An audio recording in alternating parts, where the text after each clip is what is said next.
March 5, 1943, Schuben, German-occupied Poland. Before dawn, the camp is still. Snow lies in hard patches beyond the wire, and the sky is the color of old tin. In the wooden latrine hut, the air is thick with ammonia and rot, the kind of smell that coats the back of the throat and stays there. A single dim bulb hangs from a wire, swaying slightly in a draft that should not exist in a sealed shed. Beneath a row of rough toilet seats, one of them sits different. Not cleaner, not newer, just wrong in a way a tired eye might miss. The wood around it is rubbed bare by hands that have no business being there. A man kneels, fingers numb, listening for footsteps on the frozen ground outside. He does not look like someone preparing for a sprint into freedom. His clothes are thin, his cheeks are hollow. What he is about to do is slow, deliberate, and almost impossible to imagine. He lifts the seat and feels for a hidden edge. Then he lowers himself into darkness that smells like the worst part of the human body made permanent. A moment later, his boots vanish as if swallowed. Somewhere in the camp, German sentry shifts his rifle and stares into the dark. He expects boredom. He expects obedience. He expects that the wire and the watchtowers and the rules have already done their work. But in that latrine hut, something has been prepared under his feet for weeks. It involves a tunnel that cannot be dug in clean sand. It involves a distance measured in crawling minutes, not yards. It involves a risk so intimate that the body revolts at the thought. And it begins with something that should have been ordinary. Something that should have been harmless. A can of American coffee.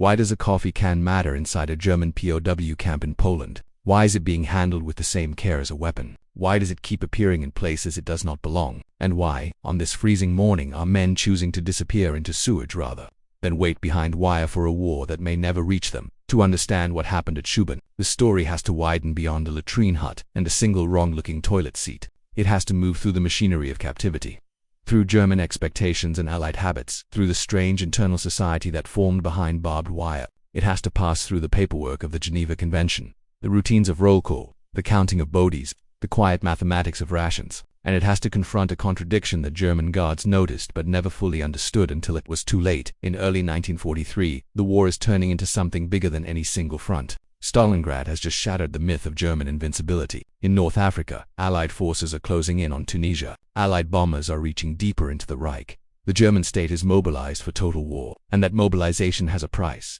Every rifle on a watchtower is a rifle not at the front. Every guard assigned to prisoners is a guard not with a combat unit. Prisoners are supposed to be contained with minimum effort, managed like inventory. The camp at Schuben had already held different kinds of men before.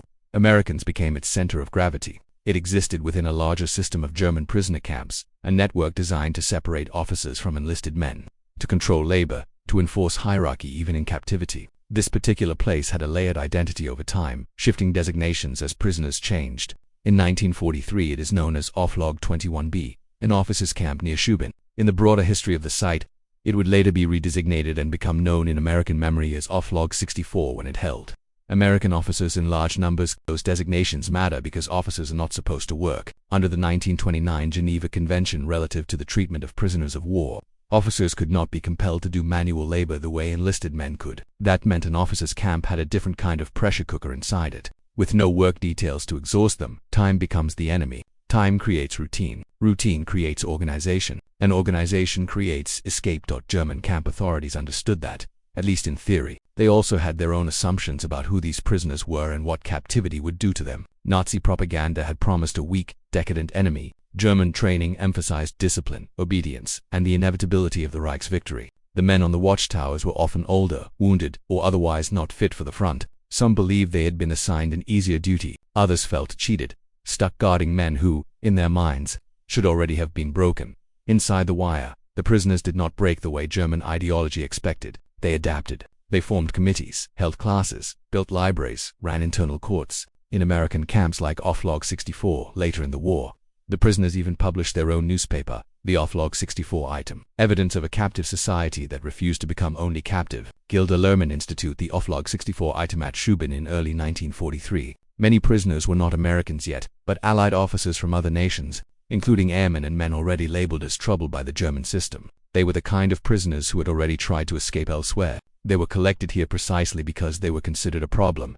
And among them was a young Allied pilot whose name would later be tied to one of the strangest escape attempts of the war. William Franklin Ash, known as Bill Ash, an RCAF pilot born in Texas, a man who would attempt escape again and again. The historical record is clear about his reputation. Before the war ended, he attempted 13 escapes from German captivity, an extraordinary number noted in multiple accounts. BBC News, New York Times. The Germans had a term for men like him. They called them Ausbrecher, escape artists. The prisoners had their own term, half ironic and half admiring Krieges, men who treated captivity like a battlefield with different rules. The first clue that something was different at Shubin did not come from a missing man. It came from filth.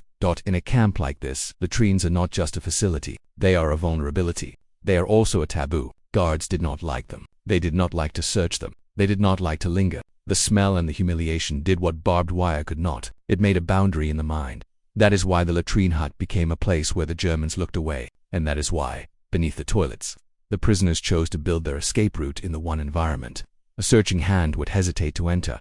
The work began in winter conditions, when the ground outside was frozen and digging in open earth would have been noticed. Under the latrine seats, waste fell into a sewage pit. The prisoners used that pit as cover, but cover came at a cost. The air was poisonous with methane and decay. The body's gag reflex became part of the engineering problem. Men had to descend into sewage, position their lamps low, and work by touch as much as sight. This is where the coffee can returns. A coffee can is not a heroic object. It is thin metal, mass-produced, ordinary. But in a POW camp it becomes a tool. It becomes a container for contraband soil. It becomes a scoop. It becomes a measure. American and Allied prisoners received parcels, often through Red Cross channels, and those parcels contained food items that came in tins and cans. Coffee was one of the items commonly associated with those packages and with American rations more broadly, a taste and smell that carried home inside it. Red Cross parcel. Wikipedia can that once held coffee could be emptied, cleaned, and repurposed. It could be hidden in plain sight because the Germans had become used to seeing foreign packaging among prisoners. But each time a prisoner handled such a can, its meaning shifted. It was no longer only a reminder of home. It was part of a machine designed to break out. In the latrine pit, a coffee can filled with earth was heavy. Earth mixed with sewage made a paste that clung to everything. The prisoners had to move it without leaving a trail. They had to disperse it slowly, hide it, blend it into gardens, scatter it during exercise periods, anything to make the volume disappear. The more successful they were, the more the Germans assumed nothing was happening, and the more the prisoners learned about German habits, the more daring the plan became. The tunnel itself was about 150 feet long, roughly the length of a modern city block. Accounts of the escape emphasized that the crawl to the face of the tunnel could take about half an hour. That means the tunnel was not simply a straight sprint to the outside. It was a slow, cramped passage where a man could not turn around, where panic could become fatal. Narratively, the physical details matter because they explain why this was not a stunt. It was a calculated endurance trial. Every minute underground increased the risk of collapse, suffocation, discovery. Every man who entered committed not just to escape but to the possibility of dying in filth with no room to move. German soldiers, even those posted to camps, were trained to think of prisoners as a conquered population. They expected gratitude for food, compliance under threat, a slow draining of will. Their propaganda promised that American society was soft, that democracy produced weak men, that wealth had made them decadent. It was an easy story to believe from inside a starving war economy where civilian rations tightened and where the front demanded everything.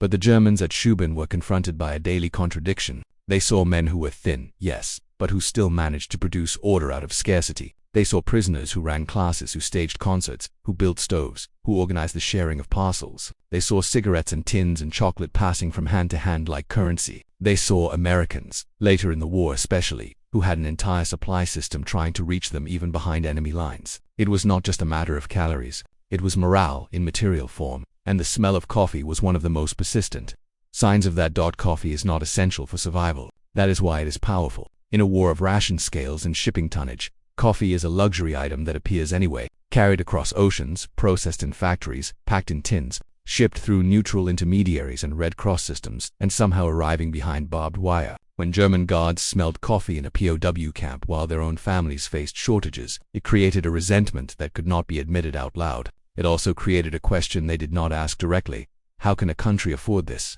even for men already captured? That question mattered because it hinted at the larger strategic truth. The United States had become an arsenal of production. Ships, trucks, aircraft, food, and fuel moved in volumes that reshaped the war. It was not abstract. It was felt in the daily routines of camps when parcels arrived. It was felt in the metal of a coffee can that could be turned into a digging tool, a contraband container, a piece of an escape. As the tunnel advanced, the prisoners had to solve problems that looked like engineering because they were ventilation, boil disposal, noise, discipline, timing around latrine access schedules. Guards controlled when prisoners could use facilities. and that meant the work had to happen in narrow windows. A single cough, a dropped tool, a scrape too loud against wood could have brought boots to the door. Bill Ash was among the men associated with the latrine escape attempt at offlog 21B, and modern accounts repeatedly emphasize how audacious the plan was and how it fit his pattern of defiance. BBC News. But this story is not simply about one man's will. It is about a system of men who made themselves into a unit inside captivity. Escape in a German camp was not a solo act. It required lookouts, forgers, tailors, mapmakers, translators, and men willing to do the most degrading labor imaginable. It required discipline equal to any field unit. It also required something else, something the Germans could not fully control: hope that had a material shaped on inch. That shape was sometimes a coffee can. Each time it appeared, it carried a different weight. In the latrine hut, it was a container for earth. In a barracks, it might hold hidden food. In a guard's mind, it might be a reminder of resentment. In a prisoner's hand, it might be a reminder that the outside world was not entirely sealed off. By March 1943, the tunnel was ready. The timing of the escape is recorded in the camp's history, with a mass escape through a tunnel in March 1943 involving roughly the mid-30s in number, depending on the source, with many recaptured. Offlog 21B Wikipedia. What happened next unfolded in the way escapes often did, not as a clean break into freedom, but as a brief tearing of the fabric of captivity followed by a manhunt. Some men got out, many did not get far. None reached neutral territory according to summary accounts of the event. The German state still had railways, patrols, checkpoints, and informants. Occupied Poland was not a safe landscape for Allied officers with foreign accents and no legitimate papers. But even a failed mass escape had consequences. It forced the Germans to react. It proved that the camp's routines were penetrable. It exposed weaknesses in guard discipline and in camp construction. It also hardened the prisoners. Every escape attempt taught lessons. Every punishment taught endurance. Every recapture taught what the Germans would and would not do. For Balázs, escape was not a single moment but a habit. He spent enormous stretches of his captivity in the cooler, the punishment cells, and he became a symbol of refusal. In later reflections on his life, he described his obsession with escape as rooted in resistance to oppression, a line that captures not romance but stubbornness. In one widely circulated recollection, he framed it as an unwillingness to submit. Morning Star. Even if specific words varied by source, the pattern does not. 13 attempts, repeated punishment, repeated return to the wire. BBC News. The German guards, for their part, expected that punishment would teach compliance. That was the ideology of the camp system. Break the will, demonstrate the futility, make an example. But what they actually encountered was a captive population that treated punishment as proof of effectiveness. If the Germans responded violently, it meant the escape effort mattered. If they tightened rules, it meant they had been forced to spend effort. Every new restriction was a kind of acknowledgement, and the coffee can kept coming back. After the latrine escape, the camp's identity changed again in the larger flow of the war. Schuben became more closely associated with American officers later, when it was redesignated Offlog 64 and held American prisoners in large numbers, including officers captured in North Africa and later from Normandy. The camp history notes that by January 21, 1945, a roll call counted 1,471 American POWs. Offlog 64 Wikipedia, OFLAG64.US History. That number matters because it sets the stage for the second escape that made Schuben notorious in American memory. Not a tunnel escape this time, but something larger, and in some ways even more desperate. By January 1945, the Red Army was advancing west. German forces in occupied Poland were under pressure, and German authorities began evacuating POW camps ahead of the Soviet front. These evacuations became known as forced marches or death marches in different contexts, not because every march ended in mass death, but because the conditions could be lethal. Winter, hunger, exhaustion, guards with little food themselves, collapse by the roadside, disease, exposure. For the Americans at Offlog 64, the evacuation began on January 21, 1945, in bitter weather. Sources describe the march as roughly 400 miles, about 640 kilometers, toward camps deeper in Germany, with prisoners moving through snow and cold. Offlog 64 Wikipedia. This is where the story's other number appears. About 250. Accounts of the Offlog 64 evacuation emphasize that hundreds attempted to escape during the march and that approximately 250 succeeded in slipping away and reaching Soviet lines. An extraordinary figure often described as one of the largest successful American POW escapes. The story has been popularized in modern retellings and histories that focus on how the evacuation chaos created a brief gap in German control. The History Reader, War History Online. But even here, the details resist the easy version. Escaping into the winter countryside of occupied Poland was not automatically salvation. The front lines were moving. The Soviet army was not a guaranteed refuge. Civilians were trapped between forces. German patrols still roamed, and the prisoners themselves were weakened by months or years of confinement. So, Why did so many try? Because captivity was no longer a static condition. The war had caught up to them. The camp that had once felt isolated now sat on the edge of a collapsing front. German discipline was fraying. Guards were frightened. Supplies were scarce. Orders were hurried. In that environment, the old assumptions cracked for the German guards. The forced march was supposed to be control in motion. Move the prisoners away from the Soviets. Keep them as bargaining chips. To keep them from being liberated and returning to fight. It was not supposed to be an opportunity for prisoners to vanish.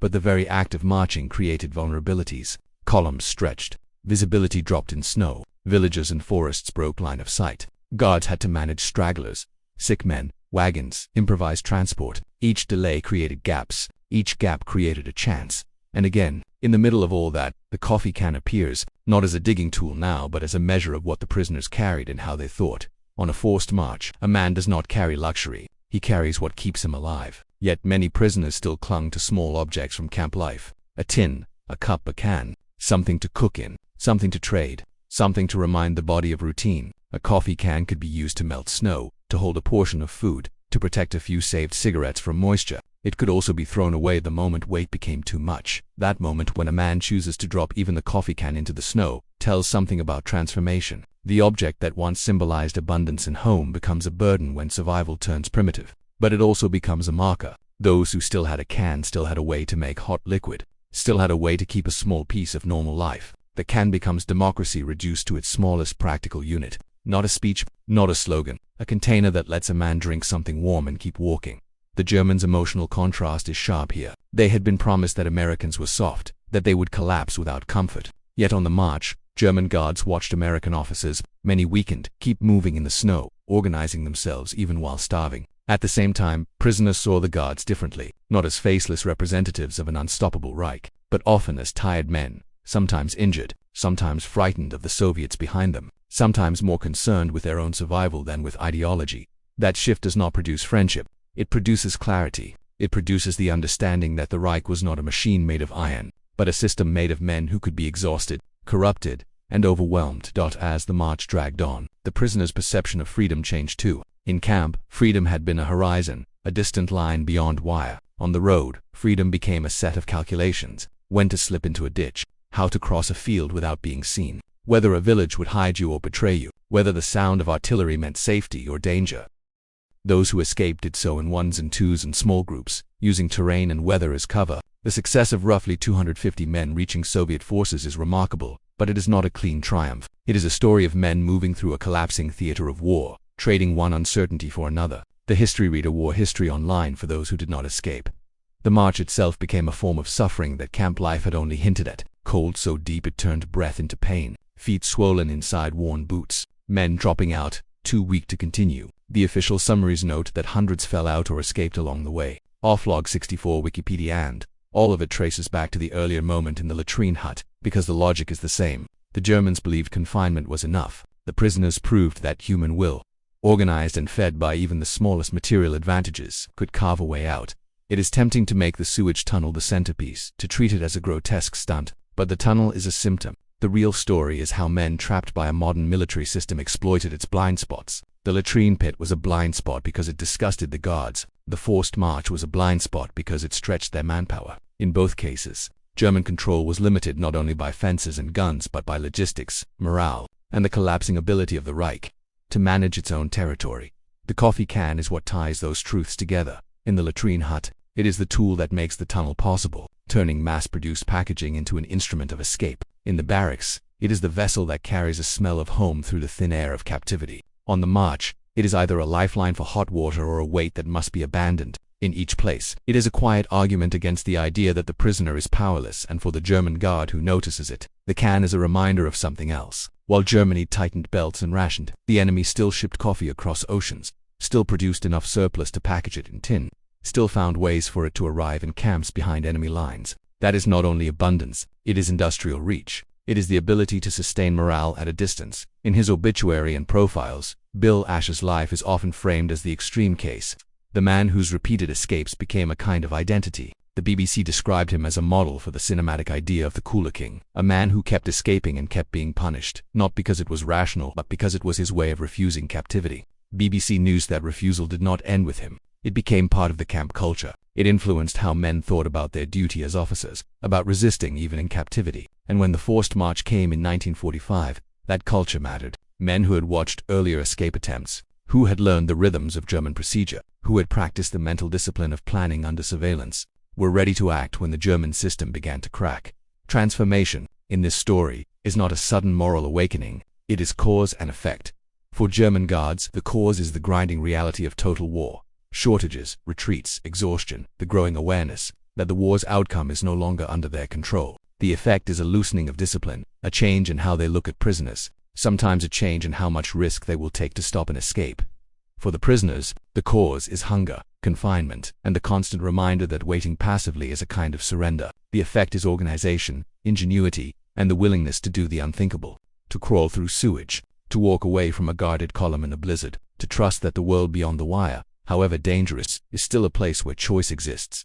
The coffee can changes along with them. At first it is abundance, then it is utility, then it is burden, then, for those who survived, it becomes memory, a small object that carried the smell of home and the weight of an entire industrial system, a reminder that freedom was supported not only by courage but by supply chains, factories, and ships. In the aftermath, Schuben does not become as famous as other prison camps in popular culture. There is no single Hollywood myth that fixes it in the public mind the way Stalag Luft 3 was fixed by The Great Escape. Yet the record persists, scattered across camp histories, memoirs, and later research, describing a place where men tried to break out through the one place a guard did not want to follow, and later, where hundreds slipped away during a march that was supposed to keep them trapped. The epilogue is not a victory parade. It is a closing image that could belong in a documentary, quiet and unromantic. Picture the camp after the prisoners are gone. The latrine hut stands empty, the stench lingering in the wood. Snow blows through the gaps in the boards. The wrong-looking toilet seat sits in a line of identical seats, and now there is nothing to hide. The tunnel beneath it, where the collapsed or filled in, exists as a scar in the ground, a reminder that control can be undermined by what it refuses to face. And somewhere on the road west, a discarded coffee can lies half buried in snow, its metal rim catching the weak winter light. A piece of America, mass-produced, ordinary, abandoned in occupied Poland. It is not a flag, it is not a weapon, yet it tells the truth of the war as clearly as any battlefield map, because the war was decided not only by speeches and battles, but by whether men could be fed, whether morale could be sustained, whether an army could move and keep moving. The Reich could build watchtowers and dig ditches and string wire, but it could not always afford the patience and the manpower to seal every crack. It could not stop the slow leak of its own resources. It could not prevent the enemy's abundance, packaged in tin and shipped across the world, from becoming a tool in the hands of men it had already conquered on paper. In Schuben, freedom did not arrive with trumpets. It arrived with a smell that made the stomach turn, with men disappearing one by one into a hole under a toilet, and later with footprints veering off a forced march into a white, hostile countryside. It arrived because captivity is never only physical, it is psychological, and the smallest objects can become arguments against it. A coffee can pass hand to hand, repurposed, filled, emptied, carried, dropped, remembered, a quiet emblem of a system that could still send comfort across the world, and of men who could still turn that comfort into resistance. That is a larger truth. Behind the sewage tunnel and the 150 feet underground, not the spectacle of filth, not the shock of what they endured, but the fact that even in the most controlled environment a modern state could build, the human will, supported by organization and sustained by material lifelines, could still find a way to say no. And sometimes, history leaves that refusal behind in the simplest form. A dented tin can in the snow, smelling faintly of coffee long after the men who held it have gone.